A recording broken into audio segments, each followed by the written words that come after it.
Thank you. That's how it feels. My life experience does feel like a lot of quiet, perhaps imperceived by non-action if anyone's observing me, but then quickly and suddenly I can write a cool song or have some results, you know? But I would say like the periods in between all that, sometimes that is like what I was saying earlier. Here's the thing, and you're going to hear this clearly, because you have been listening to us for a while, and this is a new place for this conversation to be.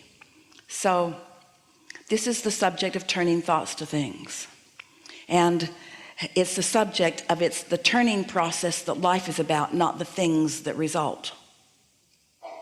It's the turning the thoughts to things. It's the experience of the energy flowing that is the stuff that life is made of, not the manifestation that results. But we're not discounting the manifestation that results, because without that goal, then you would not be able to feel yourself turning it. But it's the sweet spot of the thoughts occurring and the universal forces and the rendezvous happening and the things clicking, clicking, clicking, clicking.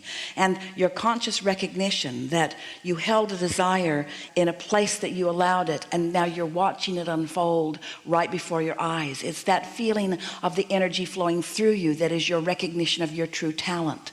Your true talent, what you put into those songs that you write and what you put into those paintings that you paint, that's the energy of alignment. That's what that is, you see. And so it's the process, and of course it will result in something that others can hear. Of course it will result in a manifestation, but if you turn your attention toward the manifestation primarily instead of toward the process of the energy flowing, then you miss the point again, you see.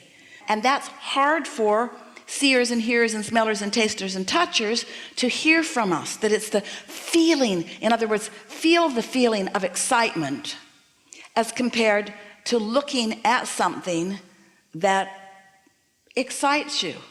If you need the thing to excite you rather than the excitement that produces the thing, we know it's a cycle, but alignment produces the manifestation, and then the manifestation can continue the excitement. But after a while that peters out. You have to keep going to the headwaters of the inspiration.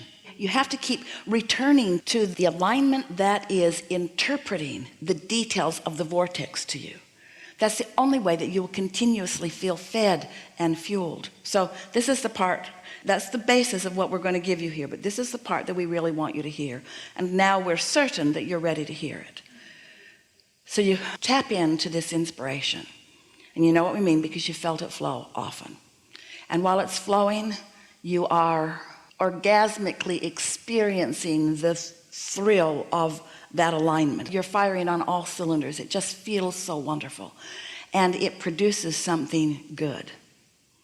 But then when you turn your attention toward what has been produced in a comparative way, you're nowhere near the inspiration that created it to begin with. And this is what happens to so many people. They get into the creative mode and they turn thoughts to things, and they love the creative process of that, and then they get caught up in the what comes after that. And what we want to say is nothing comes after that. If you stay in that process, the universe will take care of everything that comes after that. So it's like using the true energy that creates worlds as your inspiration, letting that inspiration flow through you, but then forgetting about the inspiration and now getting back into the action orientation, which is what's causing you to have negative emotion. You just had major success, and you will continue to have major success. Just don't get too action oriented in it. Stay in the creative process. People say to us, Abraham, I've written a wonderful book. It was a wonderful book. It felt so good when I wrote it. It felt so good, and I know the world's going to love reading it. I love, love, love, love, love this book. How do I get it published? How do I get it published? The publishing world is so hard. Nobody will. And then they tell us all the things, and we say, in answer to your question about how to get your existing book published, write another book, write another book, write another book. Stay in the writing of another book mode, and everything you want will come. Stay in the living happily ever after mode, and everything in your vortex will show you how to bring itself full manifestation into your experience. Does this make sense? Yes. Does this seem practical? Mm-hmm. Yeah. So what are you going to do about it? Play more? Yeah, I'm just going to try to sustain that. Have you noticed when you are writing or painting, have you noticed that your inspiration comes in fits and starts? Have you noticed that it comes and it flows for a while and then it doesn't? Yeah. And does it flow 24 hours a day ever? Well, sometimes it feels that way, like I'm always beatboxing and humming and writing, and But we're talking doing about rap. those moments when you've got the hook and you're sitting there and you know it's going and nothing can keep you from getting it out there. You know that feeling? Yeah. And you are not going to live like that 8 hours of every day or even 6 hours of It'd be every day. exhausting, right? You got plenty of time to do your work and plenty of time to find a moment where that can flow. And it flows in the most interesting times. It can flow when you're on a bus or when you're on an airplane. You don't even have to clear space for it. You don't have to clear your calendar for it. You just have to clear your vibrational field for it. Which just means no matter what you're doing, if you're in a state of appreciation, then right in the middle of that work environment where you're accomplishing one task, that other stuff can start flowing. That happens all the time. Images right in your mind. And you know why? Because you're distracted from that task that you think you don't have time for. And when you're not beating the drum of not having time for it, boom, there it is. Yeah. Yeah. That is how it happens. Yes. All the time. So our encouragement, our advice, we don't ever give advice. Our advice